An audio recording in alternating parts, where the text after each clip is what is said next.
The US is now averaging 85,000 cases per day, while the 7-day average for deaths at 360 is well below the 3,000 daily average reached in February, when case numbers were commensurate. This remains a pandemic of the unvaccinated, where the vast majority of spread is in this country is among those who are unvaccinated. I want to be clear. While vaccinated people can spread the virus if they get a breakthrough infection, the odds of them getting sick in the first place are far lower than those who are unvaccinated. And in fact, places with more vaccination generally have less disease. The U.S. states of Florida and Louisiana are reported to be near or at their highest hospitalization since the pandemic began. Arkansas is seeing a surge in cases that could break records. Texas now has more statewide COVID-related deaths than New York, the one-time global epicenter of the pandemic, while several states and localities are reimposing mask mandates amid a growing divide between the vaccinated and those choosing to forego the jab. And we will continue to look across the federal government at other areas where requiring vaccines, everyone be vaccinated, may make sense, particularly in the healthcare setting. And we're seeing it in the private sector.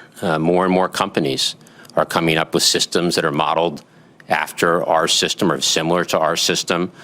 Or requiring vaccinations across the board. You're seeing it at universities, you're seeing it at health systems. So I think that this requiring of individuals to be vaccinated in order to come back to work or to go back to school is a growing trend and makes a lot of sense given that we're going to beat this pandemic by getting more and more people vaccinated. The City of New York will require proof of vaccination for people participating in indoor activities including gyms, restaurants and theaters. But in Florida, the governor in May signed a law that prohibits businesses and government agencies from requiring proof of vaccination status, as the patchwork of policies across the country continue. I don't believe asking people to take a vaccination is a bad thing. I believe it's a good thing, and 75% of New Yorkers have done it.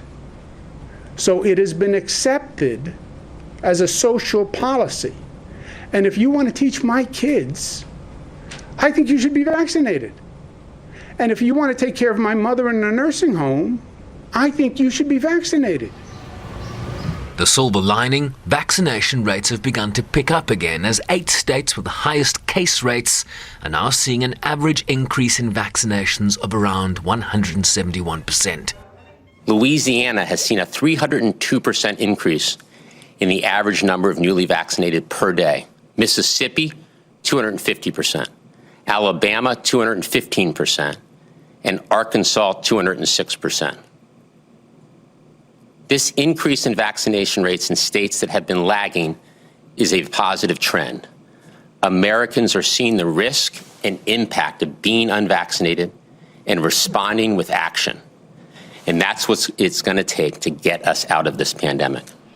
Almost 165 million Americans are now fully vaccinated, representing under 50% of the population. But that is simply not enough to arrest the pandemic. Herd immunity requires around 80% of the population to be fully vaccinated, but a combination of vaccine skepticism, misinformation, and politics has made the uptake in certain parts of the country that much slower, and it's the states in red, mainly in the South and the Midwest, that now offer the greatest concern to the country's overall trajectory. Sherban Brycepease, SABC News, New York.